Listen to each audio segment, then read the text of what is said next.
అండి. ఈ వీడియోలో ఆది బ్లౌజ్‌తో బ్లౌజ్ కటింగ్ ఎలానో చూపిస్తున్నాను. ఇది నార్మల్ బ్లౌజ్ పీసేనండి. తడిపేం ఆరేయలేదు. సో, ఇది ఎగుడు దిగుడు ఏముండదు. ఇక్కడ ఈక్వల్‌గానే ఉంది అంచులు. సో, అందుకని నేను ఎల్ స్కేల్‌తో నేను కట్ చేసి చూపించట్లేదు. ఇది పూర్తిగా ఆది బ్లౌజ్‌తో ఎలా కట్ చేయాలి అనేది మాత్రమే ఈ వీడియోలో చూపిస్తున్నాను. ఇంతకుముందు వీడియోలో టేప్‌తో ఎలా కట్ చేయాలనేది చూపించాను. ఇప్పుడు ఈ వీడియోలో ఆది బ్లౌజ్ సహాయంతో ఎలా కట్ చేయాలనేది చూపిస్తున్నాను. ఎక్కడ స్కిప్ చేయకుండా చూడండి. 15 మినిట్స్ లోపే ఉందండి ఈ వీడియో. ఇది జాగ్రత్తగా వింటే ఆది బ్లౌజ్తో ఎలా కట్ చేసుకోవాలి బ్లౌజ్ అనేది మీకు తెలుస్తుంది.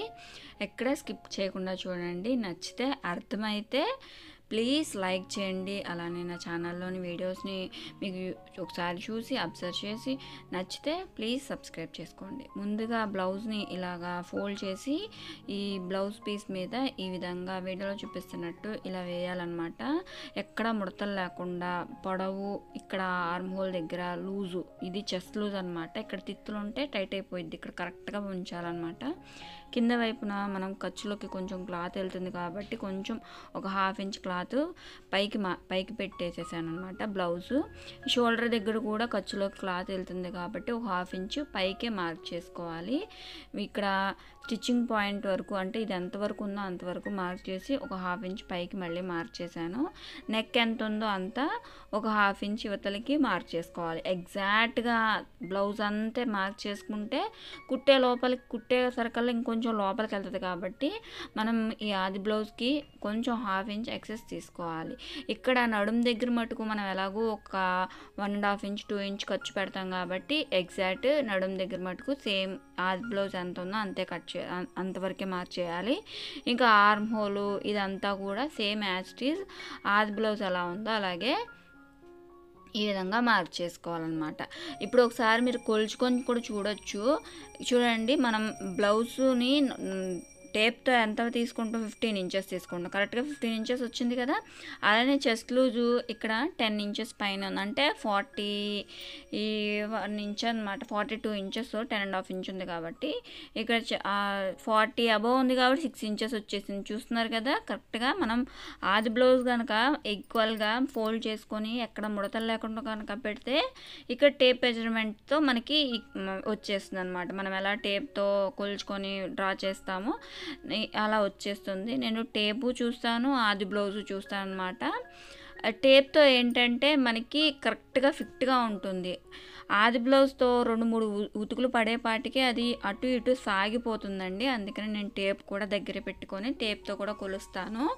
ఇక్కడ ఒక 1.5 ఇంచ్ ఖర్చు పెట్టాను అంతేను, ఏం లేదు. ఇక్కడ నెక్ మట్టుకు కొంచెం పైకే పెట్టుకుంటారు ఆవిడ, అందుకని 7.5 ఇంచెస్ ఉంది. అది మనం కొడితే 8 ఇంచెస్ అలా వస్తుంది అనమాట. ఇప్పుడు దీని ప్రకారం కట్ చేసేసుకోవడమే, చాలా ఈజీ అండి. బ్యాక్ పార్ట్ పర్ఫెక్ట్గా మనం కట్ చేస్తే కనుక బ్లౌజు ఫిట్టింగ్ బాగుంటుంది. ఎందుకంటే బ్యాక్ పార్ట్ సహాయంతోనే కదా ఫ్రంట్ పార్ట్ కట్ చేసేది. సో, అందుకని బ్యాక్ పార్ట్ మటుకు కొంచెం జాగ్రత్తగా ఒక 2 నిమిషాలు టైం ఎక్కువైనా సరే బ్యాక్ పార్ట్ మటుకు కరెక్ట్గా కట్ చేసుకోవాలి. ఈ విధంగా బ్యాక్ పార్ట్ కట్ చేసిన తర్వాత నేను ఎప్పుడు కూడా హ్యాండ్స్ కట్ చేస్తానన్నమాట. ఇక్కడ నెక్ రౌండే పెట్టమన్నారు కాబట్టి రౌండే కట్ చేసేస్తున్నాను. మీరు ఎక్కడ స్కిప్ చేయకుండా చూడండి, అప్పుడే మీకు అర్థమవుతుంది. ఈ విధంగా ఫస్ట్ కట్ చేసేసిన తర్వాత ఇక్కడ ఈ బ్లౌజ్ పీస్ యువతల బ్యాక్ పార్ట్ తీసాం కాబట్టి ఇక్కడ ఇటు సైడ్ 4 ఫోల్డ్స్ వేసుకొని, అంటే దీన్ని ఫోల్డ్ చేస్తే ఇలా వస్తుంది అనమాట. హ్యాండ్స్ కట్ చేసుకోవాలి. దీని మీద నేను హ్యాండ్ ఈ విధంగా పెడుతున్నాను. ఇది పొడవు చేయండి, మ్యాక్సిమం 8 ఇంచెస్ పైనే ఉంది ఈ హ్యాండ్ అయితే. ఇక్కడ మీరు అబ్జర్వ్ చేసినట్టయితే ఇది 80 సెంటీమీటర్స్ బ్లౌజ్ పీసే. దీన్ని నేను 40 పైనే ఉంది. చెస్ట్ లూజ్ కూడా, హ్యాండ్స్ పొడవు కూడా 8 ఇంచెస్ పైనే ఉంది. Same as it is fold చేసుకొని హ్యాండ్స్ని ఈ విధంగా మార్క్ చేసేసుకోవాలి. షోల్డర్ దగ్గర నుంచి ఆర్మ్ హోల్ వరకు ఇలా మార్క్ చేసేసి ఈ విధంగా డ్రా చేసేసేయటమే. ఇక్కడ నేను 4 ఫోల్డ్స్ కరెక్ట్గా ఉంది కాబట్టి పెట్టేశాను. అతుకులకి వేరే క్లాత్ అటాచ్ చేసే విధంగా ఖర్చుల్లోకి వెళ్ళిపోతుంది కాబట్టి క్లాత్ మొత్తం హ్యాండ్కి కట్ చేసేసే విధంగా పెట్టాను. ఇక్కడ ఖర్చుల్లోకి మనకి హ్యాండ్ అనేది ఈ పార్ట్ మట్టుకే అటాచ్ చేసుకోవాలన్నమాట. అది పైన కట్ చేస్తాం కదా సరిపోతుంది. ఇక్కడ నేను ఆది బ్లౌజ్ ప్రకారమే హ్యాండ్స్ మార్క్ చేసి కట్ చేసేస్తున్నాను. ఇక్కడ సేమ్ కుట్లోకి కొంచెం ఒక 1/2 ఇంచ్ ఎక్సెస్ క్లాత్ కావాలి కాబట్టి ఒక 1/2 ఇంచ్ పైకి మార్క్ చేసుకొని కట్ చేశాను. ఇది 4 ఫోల్డ్స్ ఉంది కాబట్టి జాయింట్ కూడా కట్ చేసేయాలి. తర్వాత ఇక్కడ లోతు ఫ్రంట్ పార్ట్కి వచ్చే విధంగా ఫ్రంట్ వైపుకి లోతు కంపల్సరీ కట్ చేసుకోవాలి హ్యాండ్స్కి, అలానే చెస్ట్కి కూడాను ఫ్రంట్ పార్ట్కి. అప్పుడే ఆర్మ్ హోల్స్లో ముడతలు లేకుండా నీట్గా ఉంటుందన్నమాట. ఇక్కడ హ్యాండ్స్ కటింగ్ కూడా అయిపోయింది. అలానే ఇప్పుడు బ్యాక్ పార్ట్ అయిపోయింది, హ్యాండ్స్ అయిపోయింది. ఇప్పుడు ఫ్రంట్ పార్ట్, ఇక్కడ ఇది క్లాత్ మిగిలింది కాబట్టి ఇందులోనే ఫ్రంట్ పార్ట్. ఇక్కడ నేను అతుకు పడకుండా ఫ్రంట్ పార్ట్ ఏ విధంగా వేసాను అనేది చూడండి. అతుకు అనేదే పడలేదు. ఇక్కడ 2 ఇంచెస్ పైకి ఫోల్డ్ చేయాలి కదా, ఇక్కడ 2 ఇంచెస్ పైకి నడుము దగ్గర పైకి ఫోల్డ్ చేసి ఈ బ్యాక్ పార్ట్ని ఎక్కడ కూడా క్లాత్ అనేది బయటికి రాకుండా అడ్జస్ట్ చేశాను అనమాట. ఇదిగోండి ఒక 2 ఇంచెస్ క్లాత్. ఇది అలవాట్లో వచ్చేస్తుందండి, మీరు కొలుచుకొని పైకి ఫోల్డ్ చేయ అవసరం లేదు. ఇలా ఫోల్డ్ చేసి దీన్ని క్లాత్ అడ్జస్ట్ చేసుకొని ఇలా ఎక్కడ కూడా బయటికి రాకుండా అడ్జస్ట్ చేసుకోవాలన్నమాట. సరిపోతుంది. ఇలా పెట్టాను, ఇక్కడ ఆర్మ్ హోల్ దగ్గర కొంచెం బయటకు వచ్చేస్తుంది. సో మళ్ళీ దీన్ని అటువైపు పెట్టాను. ఇప్పుడు ఇక్కడ కరెక్ట్గా సరిపోయిందనమాట. ఎక్కడ కూడా క్లాత్ అనేది బయటికి రాలేదు. ఇక్కడ మనం ఉక్స్ పట్టి కాజా పట్టి వైపు ఎలాగో 1 ఇంచ్ పైకి ఫోల్డ్ చేస్తాం కాబట్టి ఇది బయటకు వచ్చినా పెద్ద ప్రాబ్లం ఏం లేదు.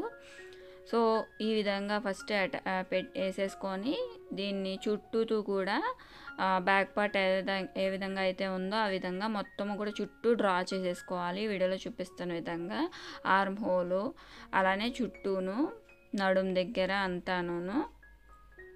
నెక్ దగ్గరకు వచ్చేసరికల్లా మనకి ఆది బ్లౌజ్లో నెక్ ఎంత ఉందో చూసుకొని ఇక్కడ డ్రా చేసుకోవాలన్నమాట. లేదు 6 ఇంచెస్ మార్క్ చేసుకుంటానంటే 6 ఇంచెస్ కూడా మార్క్ చేసుకోవచ్చు. బట్ ఇక్కడ ఆది బ్లౌజ్తో మనం కట్ చేస్తున్నాం కాబట్టి ఆది బ్లౌజ్ ప్రకారమే మార్క్ చేసుకోవాలి. ఇదిగోండి ఈ విధంగా మార్క్ చేసుకొని కొంచెం పైకి డ్రా చేసేసుకోవాలి. నెక్ కూడా ఫ్రంట్ పార్ట్ నెక్ ఈ విధంగా అన్నమాట. బ్యాక్ పార్ట్ ఇక్కడ నెక్ ఉంది కదా, దానికి ఇలాగా మనం బ్యాక్ పార్ట్ వేసాం కాబట్టి దానికి ఇలాగా యాడ్ చేసేసుకోవాలి. ఈ విధంగా మీకు అర్థమైంది అనుకుంటున్నాను. ఇప్పుడు అందరికీ మిస్టేక్ అయ్యేది డార్స్ దగ్గరే. ఈ డార్స్ కొంచెం జాగ్రత్తగా చూడండి. 1-2 సార్లు ఇక్కడ 1 ఇంచ్ పైకి పెట్టుకోవాలి. ఇటు 1 ఇంచ్ ఈ విధంగా ఇక్కడ ట్రయాంగిల్ వచ్చే విధంగా ఇలా పైకి ఫోల్డ్ చేసుకోవాలి. ఇప్పుడు ఈ ఉక్స్ పట్టి కాజా పట్టి వైపు నుంచి కిందకి ఇలా డౌన్ గీసుకోవాలన్నమాట. అలానే ఇక్కడ మనకి ఆది బ్లౌజ్ ప్రకారం మనం కట్ చేస్తున్నాం కాబట్టి ఇక్కడ షోల్డర్ దగ్గర నుంచి మెయిన్ డార్స్ వరకు ఇలా పట్టుకోవాలన్నమాట. బ్లౌజ్ని సాగదీయకూడదండి, ఎందుకంటే ఇది క్రాస్ ఎలాగో పెడతారు కదా, సాగదీయకూడదు. జస్ట్ ఇదిలాగా మన నార్మల్గా ఇదిలా పెట్టుకోవాలి అంతే. ఇదిగోండి షోల్డర్ దగ్గర నుంచి ఖర్చుతో సహా పట్టుకోవాలి. షోల్డర్ ఖర్చు దగ్గర నుంచి మెయిన్ టక్స్ డార్స్ వరకు ఈ విధంగా పట్టుకొని మార్క్ చేసుకోవాలి. అలానే ఇక్కడ ఉక్స్ పట్టి దగ్గర నుంచి ఇక్కడ డౌన్ ఎక్కడ వరకు ఉందో కూడా మార్క్ చేసుకోవాలి. ఇక్కడ చెస్ట్ని బట్టి కూడా డార్స్ అనేది తీసుకుంటారండి. హెవీ చెస్ట్ ఉందనుకోండి కొంచెం డార్స్ అనేది తక్కువ తీసుకుంటారనమాట. తక్కువ చెస్ట్ ఉందనుకోండి డార్స్ కొంచెం క్లాత్ అనేది ఎక్కువ ఉంటుంది. అలాగా ఈ మార్కింగ్ అనేది ఆ బ్లౌజ్ని బట్టి మనం మార్క్ చేసుకోవాలి. ఇక్కడ టక్స్ పొడవు కూడా సేమ్ యాజ్ ఇట్ ఈజ్. ఇక్కడ ఇందాక కాజా పట్టి వైపు నుంచి మార్క్ చేశాను. ఉక్స్ పట్టి కాజా పట్టి కొంచెం కాజా పట్టి అనుకోండి క్లాత్ ఎక్కువ ఉంటుంది ఇటువైపుకి, అందుకని ఇటువైపుకి పెట్టాను అనమాట. ఉక్స్ పట్టి వైపు నుంచి అయితే మనకి ఎగ్జాక్ట్గా వస్తుంది, అందుకని తర్వాత మళ్ళీ పెట్టాను. ఇక్కడ ఈ ఖర్చు అనేది ఇక్కడి నుంచి ఇక్కడికి 3 ఇంచెస్ లోపే ఉండాలండి మనకి, అది కూడా చూసుకోవాలి. 3 ఇంచెస్ లేదు 2.5 ఇంచెస్ ఇలానే ఉండాలి. 4 ఇంచెస్ వరకు వెళ్ళకూడదు. సో అందుకని 3 దాటకూడదు, అందుకని యువతలకే పెట్టుకోవాలన్నమాట. మీకు అర్థం. ఇందాక కొలత కాజా పట్టి వైపు నుంచి చూశాను కాబట్టి కొంచెం క్లాత్కి ఫోల్డింగ్ యువతలకు వస్తుంది కాబట్టి మళ్ళీ ఉక్స్ పట్టి వైపు నుంచి కూడా సరి చూస్తున్నాను అనమాట. మెయిన్ టక్స్ ఇక్కడ వరకు ఉంది కాబట్టి ఇక్కడ వరకు మార్క్ చేస్తున్నాను. అలానే టక్స్ పొడవు కూడా మార్క్ చేస్తున్నాను. మీరు మొత్తం బ్లౌజ్తో చెప్పారు కదా మళ్ళీ టేప్ ఎందుకు దగ్గర అనుకుంటారేమో, నేను టేప్ కూడా యూస్ చేస్తానండి. 2 కలిపే నేను కొలుచుకుంటాను. ఎవరి వీలుగా ఉంటే వాళ్ళు వాళ్ళు పాయింట్ ఆఫ్ వ్యూలో వాళ్ళు కట్ చేస్తారనమాట. ఇక్కడైతే డార్స్ 1.5 ఇంచ్ పెట్టుకుంటారు, 1.5 ఇంచ్ పెట్టుకుంటారు, కొంతమంది 1 ఇంచే పెట్టుకుంటారు.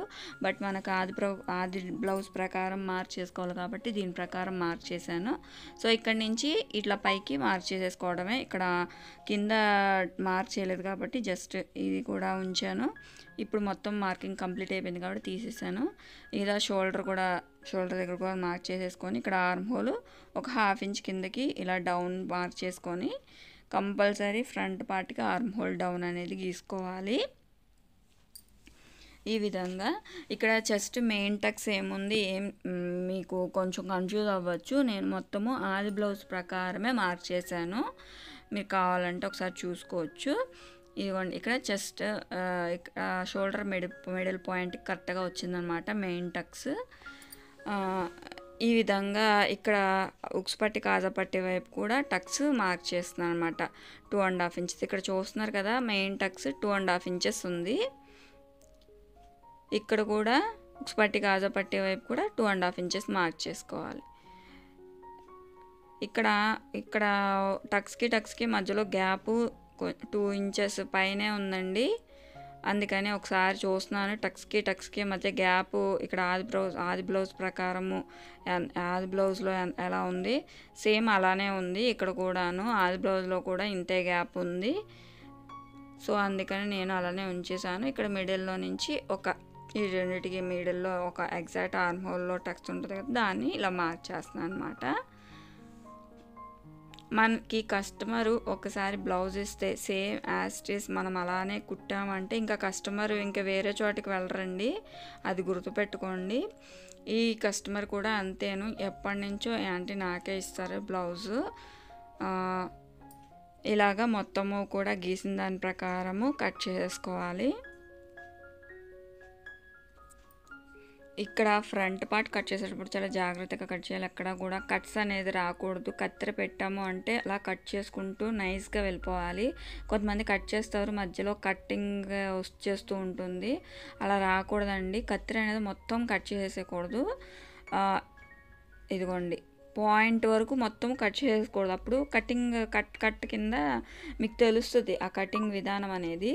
ఇక్కడ వీడియోలో చూపిస్తున్నట్టు కొంచెం అనేది ఉంచాలి, కత్తెర కొస వరకు వెళ్ళిపోకూడదు మొత్తం.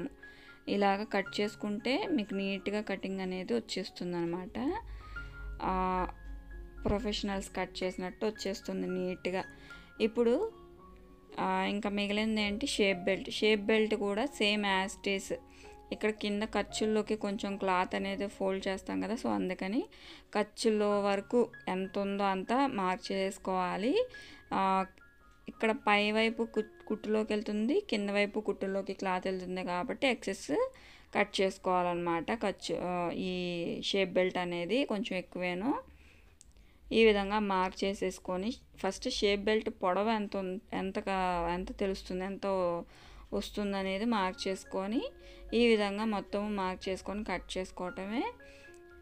అంతేనండి. ఈ వీడియో మీకు అర్థమైంది అనుకుంటున్నాను. అర్థమైతే ప్లీజ్ లైక్ చేయండి.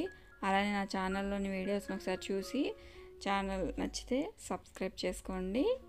ప్లీజ్ లైక్ అయితే చేయండి. మీ లైక్ వల్ల నా వీడియోస్ అనేది పుష్ అవుతుంది. అంతే అండి. ఈ వీడియో నచ్చితే సబ్స్క్రైబ్ చేసుకోండి. Thank you.